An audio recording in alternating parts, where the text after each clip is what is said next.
So yeah, this is a guy called Madison Cawthorn. I don't know him. I don't know where he's from.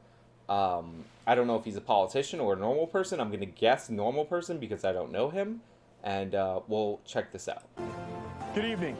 I'm Oh, I should probably have my headphones in if I'm going to be listening to a speech. A professional Twitch streamer here, guys. Good evening. I'm Madison Cawthorn, and I'm running to represent North Carolina's 11th congressional district. This is So he's a congressional candidate. He's a sharp looking dude. So and he's in a wheelchair. I'm guessing a war veteran. Like that's my guess. Um, so yeah, I'm expecting something from this. a time of great adversity for our country, and I know something about adversity. At 18 years old, I was in a horrific car accident that's left me paralyzed from the waist down. Honestly, I'm surprised it was a car accident. Like if you get the look at this guy, he looks like a military guy. Like just from the look of him. So I'm actually surprised that it's a car accident. Somebody saying his drunk friend was driving. I'm sure he'll tell me the circumstances of that right after, because he just said I was crippled from the waist down. So Instantly, my hopes and dreams were seemingly destroyed. I was given a 1% chance of surviving, but thanks to the power of prayer, a very loving community, and many skilled doctors, I made it. It took me over a year to recover. My first public outing in a wheelchair was to a professional baseball game. Before my accident, I was 6'3". I stood out in a crowd. But as I wheeled through the stadium, I felt invisible. I mean, so baseball player? Was he like a baseball kid in high school? Like what's the deal? But yeah, 6'3". 6'3", nice looking guy. In a wheelchair. It's a good story, honestly, running for Congress. I don't know how old he is. He looks on the younger side, but like nice looking like nice looking congressional candidate. Like he looks like he's your congressman already. And I think that's half the battle, honestly. So let's see what the deal is. At 20, I thought about giving up. However, I knew I could still make a difference. My accident has given me new eyes to see and new ears to hear. God protected my mind and my ability to speak. So I say to people who feel forgotten, ignored, and invisible. See, I could admire that because, and I just did the thing that I wasn't supposed to do. I could admire that just because, the one thing that always worries me is like a head injury. Because then that could damage like the person that you actually are.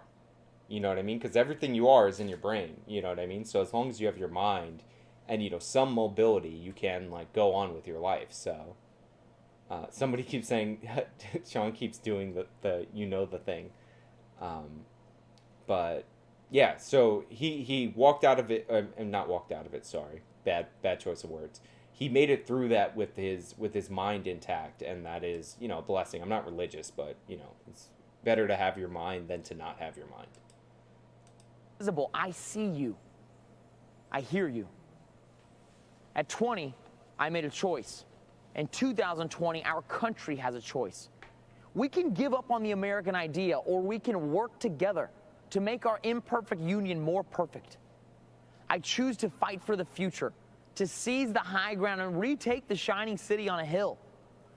While the radical left wants to dismantle, defund, and destroy, Republicans, under President Trump's leadership, want to rebuild, restore, and renew.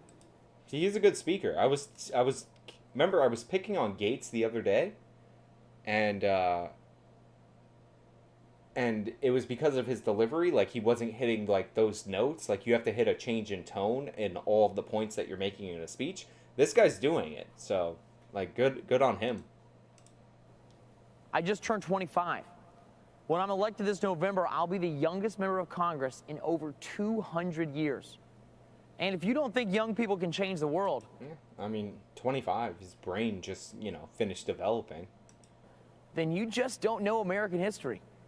George Washington was 21 when he received his first military commission. Abe Lincoln, 22 when he first ran for office. And my personal favorite, James Madison, was just 25 years old when he signed the Declaration of Independence. In times of peril, young people have stepped up and saved this country, abroad and at home. Yeah. I mean, he's giving a good delivery, so. Somebody said AOC's an old hag at, what is she, 30 now? Come on, guys. She's the youngest woman elected to Congress. Let's not be ridiculous. But, yeah, an old hag compared to this guy, I guess. We held the line, scaled the cliffs, crossed oceans, liberated camps, and cracked codes. Yet today, political forces want to usher in the digital dark ages. A time... Yeah, this guy looks like a senator. I mean, you know, already. I know he's running for Congress, but, yeah. ...of information without wisdom and tribalism without truth.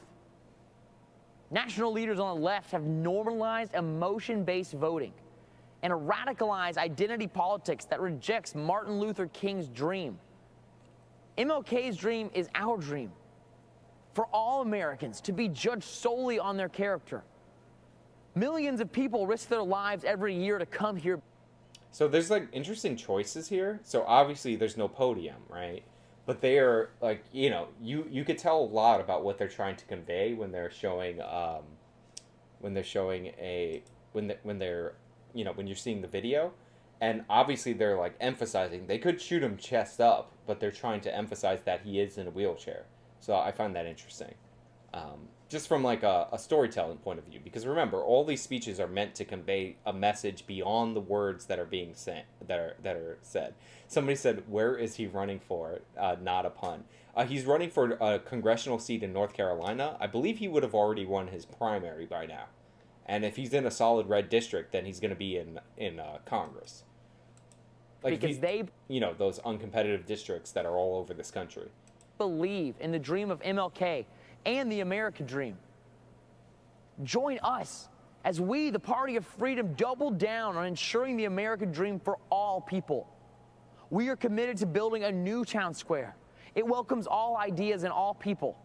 Here we will have freedom of speech, not freedom from speech, to liberals. See, that's what Gates needed to do. He didn't do it great there, but he's been doing it all speech, where if you're going to contrast two things, you want to make sure your tone is contrasting. Yeah. I mean, this is a solid rep right here. I say let's have a conversation. Be a true liberal. Listen to other ideas and let the best ones prevail. And to conservatives, I say let's define what we support and win the argument in areas like healthcare and on the environment. In this new town square, you don't have to apologize for your beliefs or cower to a mob. I mean, he's saying everything fine. I mean, this is pretty... I mean, he is running for Congress, so I don't know what I expected in this, but, you know, he's running for Congress. This is a nice, solid congressional speech. He actually left a little bit of... he left out a lot of the emotion, which is interesting, because he starts off by explaining why he's in a wheelchair, but he shifts off of that and actually to talking about, you know, not really policy, but more issues-based. So... you know, people are talking about how his upper body language is fine. I mean, look, a chair like boosts your posture, so like, you know, like I don't get if you guys are getting all mad about it, like me rating people's body language. Like that's what you're looking for at these speeches. You can kneel before God, but stand for our flag. The American idea my ancestors fought for during the Revolutionary War is just as exciting and revolutionary today as it was 250 years ago. I say to Americans... Okay. So, this guy right here looks like... This guy right here is like, whatever, it's a guy in a suit, right? This guy right here looks like some serious business. This looks like a Mossad or some kind of Russian, like, secret agent. This guy looks like he's gonna kill people on the right. This guy just looks like he's his friend. Like, he has one legit agent that's, like, ready to assassinate people. And the other guy is, like, his buddy. I'm just saying. Who love our country, young and old, be a radical for freedom. Be a radical for liberty. And be a radical for our republic, for which I stand, one nation under God, with liberty and justice for all. Thank you, and may God bless America.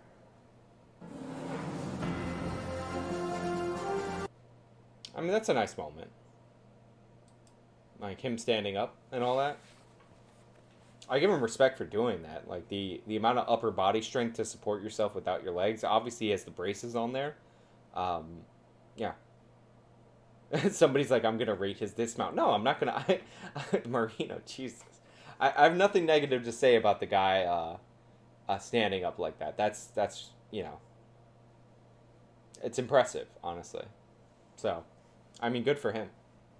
I mean, you can see how tall he is. You know what I mean? Like wheelchair and all that. So yeah, this is a good ending. Really good ending. Solid ending. The speech was politician speech, better delivered than Gates' speech, but it's a good ending.